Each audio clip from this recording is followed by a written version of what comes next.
जादुई चिट्ठी। धर्मपुर गांव में एक ही दुकान थी। उसका मालिक मुन्ना बहुत ही मिलनसार और ईमानदार था। किसानों के घर से चना, गेहूं, धान और मकई यही सब कुछ मिलता था। उसके बदले मुन्ना उन्हें चीनी, चाय की पत्ती और भी तरह तरह की चीजें दिया करता था। एक दिन बहुत बारिश हो रही थी। तभी उसने देखा कि नीचे एक बूढ़ी अम्मा बदहवास अवस्था में बैठी हुई थी। क्या हुआ अम्मा, यहाँ क्यों बैठी हो? तबीयत ठीक है ना तुम्हारी? पानी, पानी। मुन्ना अपनी दुकान से मटके से पानी लेकर आया और उन्हें देते हुए बोला, अम्मा, तुम इस गांव की तो लगती नहीं, कहाँ से आई हो? हाँ बेटा, मैं कर्मापुर से आई हूँ। कई दिनों से कुछ नहीं खाया है। अच्छा, तुम यहीं बैठो। मुन्ना ने अपनी दुकान से एक थैली में चावल, दाल, हल्दी, नमक, आटा, 3-4 आलू और हरी मिर्च लाकर उसे दे दिया। क्या है बेटा इसमें? अम्मा, ये तुम्हें खाना बनाने के लिए दिया है। बेटा, मुझे बहुत कम दिखाई पड़ता है ना, इसलिए पूछा। अम्मा, तुम्हारे घर वाले कहाँ हैं? बेटा, मैं बहुत अभागन हूँ, मेरा कोई नहीं है। एक पोता था, वो भी 10 साल पहले गांव की जमीन गिरवी रखकर शहर चला गया। कुछ दिनों बाद उसने पैसे भेज दिए और कहा कि गिरवी जमीन छुड़ा लो, लेकिन वो वापस नहीं आया। तभी तो गांव-गांव भटकती रहती हूँ। जहाँ कुछ मिल जाता है वहीं 1-2 दिन पड़ी रहती हूँ। ये सुनकर मुन्ना बहुत दुखी हुआ। अच्छा, तुम यहीं बैठो, मैं तुम्हारे लिए कुछ खाने के लिए लेकर आता हूँ। मुन्ना घर के अंदर गया और अपनी माँ शांति से कहता है, माँ, कहाँ हो तुम?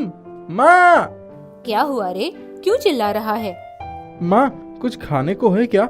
एक गरीब बूढ़ी अम्मा बाहर पेड़ के नीचे बैठी हैं, उसको ठीक से दिखाई भी नहीं देता, उसी के लिए कुछ चाहिए था। आजकल बरसात की वजह से दुकान भी नहीं चल रही है। मैंने तो सिर्फ दाल रोटी ही बनाई है। तू दुकान संभाल, मैं ही दे आती हूँ। शांति खाना लेकर गई तो उसने देखा बूढ़ी अम्मा की उम्र लगभग 70-75 के करीब थी। उलझे हुए बाल, सूखा चेहरा और मैली साड़ी में वो बहुत दयनीय लग रही थी। अम्मा, हमारे पास तो सिर्फ रोटी दाल ही बनी है, लो खा लो। दे दो बेटी। बूढ़ी अम्मा रोटी खाने लगी। उसकी आंखों से लगातार आंसू बह रहे थे। अम्मा, तुम रोटी खा लो, अब कहीं जाने की जरूरत नहीं है, यहीं हमारे बरामदे में रहना। जो हम खाएंगे वो तुम्हें भी खिला देंगे। इस उम्र में दर बदर की ठोकरें खाने की जरूरत नहीं है। बूढ़ी अम्मा ने धीरे धीरे पूरा खाना खत्म कर दिया। बेटी, मेरा अपना घर है, पर घर में कोई है नहीं, मुझे वहीं रहना होगा। कभी अगर मेरा पोता मुझे ढूंढते हुए वहाँ आ गया तो? कहाँ है आपका पोता? उसे घर से गए 10 साल बीत गए। उसने कहा था मैं शहर जा रहा हूँ, बहुत जल्दी लौटूंगा, पर वो अभी तक नहीं आया। अब तो वो कभी चिट्ठी भी नहीं लिखता। शांति ने अंदर से लाकर उसे साफ साड़ी दिया और साबुन दिया। अच्छा अम्मा, तुम नहा लो और ये साड़ी पहन लो। 2-4 महीने रुको, जब तुम्हारी तबीयत सुधर जाएगी तब चली जाना। बूढ़ी अम्मा मान गई। शांति ने उनके रूखे बालों में तेल लगाकर कंघी कर दिया। बूढ़ी अम्मा की वेशभूषा बदलते ही चेहरा निखर गया। 4 महीने बाद, बेटी, मुझे अपने घर जाना चाहिए। अगर मेरा पोता आ गया तो घर में मुझे ना देखकर वापस चला जाएगा। ठीक है अम्मा, जैसी तुम्हारी मर्जी। मुन्ना तुम्हारे गांव साइकिल से पहुंचा देगा।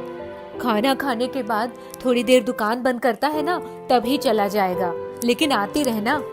ठीक है बेटी, तुम बहुत अच्छे लोग हो। शांति ने अम्मा के लिए कुछ रोटी और सब्जी बांध दिया। मुन्ना खाना खाकर बूढ़ी अम्मा को अपने गांव छोड़ आया। गांव के नजदीक आते ही, बस बेटा यही उतार दो, वही सामने वाला ही घर है मेरा। मुन्ना ने बूढ़ी अम्मा को उतार दिया और साइकिल मोड़ लिया। थोड़ी देर में वो घर आ गया। बूढ़ी अम्मा का पोता इतने दिनों से गया है, उसे आना ही होता तो कब का आ गया होता। उसने वहीं शादी ब्याह कर लिया होगा और अपनी घर गृहस्थी में रम गया होगा। कितने स्वार्थी हो जाते हैं आजकल के नवयुवक। हाँ माँ, दुनिया में पैसे के पीछे लोग अपनों को भी धोखा देने से नहीं चूकते। 3-4 महीने के बाद, मुन्ना जरा जाकर देख बूढ़ी अम्मा कैसी है और अगर तेरे साथ आना चाहे तो ले आना। ठीक है माँ, कल सुबह चला जाऊंगा, तुम दुकान पर बैठना। मुन्ना जब उनके घर के सामने पहुंचा तो वहाँ ताला लगा था। उसके बगल वाले घर में दरवाजा खटखटाया। एक बुजुर्ग जिनका नाम रामधन था वो निकल कर आए। क्या बात है बेटा? काका, ये बगल वाले घर में एक बूढ़ी अम्मा रहती थी, 3-4 महीने हमारे पास ही रही थी। वो कहाँ गई? ताला बंद है उनके घर में। तुम मुन्ना हो क्या? आपको कैसे पता? रुको, मैं अभी आता हूँ। जब वो लौट कर आए तो उनके हाथों में एक कागज था। उन्होंने उसे पकड़ाते हुए कहा, वो तो पिछले महीने ही स्वर्ग सिधार गई। ये अपनी जमीन के कागज वो बुढ़िया तुम्हारे नाम लिखवा गई है। उसने कहा था तुम लोगों ने उसकी बहुत देखभाल की थी। अब उसका पोता अपनी घर गृहस्थी में रम गया है। उसे इस जमीन की कोई जरूरत नहीं है, और अगर आ भी गया तो मुन्ना उसकी जमीन वापस कर देगा। काका, उनका पोता? वो कहाँ है? कितना स्वार्थी और मतलबी निकला वो। बूढ़ी अम्मा को हम पर कितना भरोसा हो गया था उन 4 महीनों में। बेटा, बैठ जाओ। तुम नहीं जानते कि वो कितना भला आदमी था। काका, ये आप कैसे कह सकते हैं? वो अपनी बूढ़ी दादी को बहला फुसलाकर शहर चला गया और लौटकर भी नहीं आया। हाँ बेटा, वो शहर गया तो था, लेकिन अपना इलाज करवाने गया था। उसे टीवी हो गई थी। वो नहीं चाहता था कि उसकी बूढ़ी दादी इस खबर को सुनकर जीते जी मर जाए, इसीलिए उसने उसे कुछ भी नहीं बताया था। लेकिन काका, बूढ़ी अम्मा तो उसका इंतजार ही करती रह गई। मेरे पास हमेशा उसकी चिट्ठी आती रही। जो पैसे लेकर गया था उसने कुछ ही दिनों बाद वापस मेरे पास भेज दिया था और जमीन छुड़वाने को कहा था, क्योंकि उसका इलाज संभव नहीं था। एक दिन उसने किसी से लिखवा कर चिट्ठी भेजी कि वो जीवन की अंतिम सांसें ले रहा है, उसकी दादी को ना बताया जाए। कुछ दिनों बाद ही चिट्ठी आई कि वो टीवी से जूझते जूझते मर गया। ये देखो, ये सारी चिट्ठियाँ। मुन्ना चिट्ठी पढ़ता रहा, आंखों से आंसू गिरते रहे। वो तो साल भर के भीतर ही मर गया था।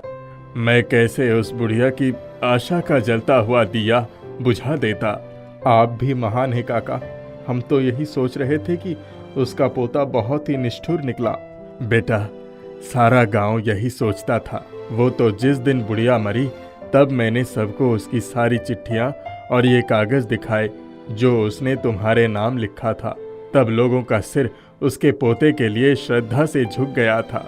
काका, आजकल के समय में भी ऐसे लोग होते हैं? हाँ बेटा, बुढ़िया को ये संतोष तो था ना कि उसका पोता जहाँ भी है खुश है। उसी आस में उसने अपना जीवन काट दिया। तुम ये कागजात संभाल लो। मुन्ना भारी मन से घर आया और उसने माँ को सारी बात बताई। धन्य हैं ऐसे लोग। आज भी धरती पर ऐसे इंसान हैं जिसके कारण ही हमारी धरती पवित्र हो गई। बूढ़ी अम्मा के पोते की जादुई चिट्ठी ने उसका जीवन ही बदल दिया। मुन्ना ने वो जमीन बेचकर बूढ़ी अम्मा और उसके बेटे के नाम एक टीबी का अस्पताल और धर्मशाला खुलवा दिया।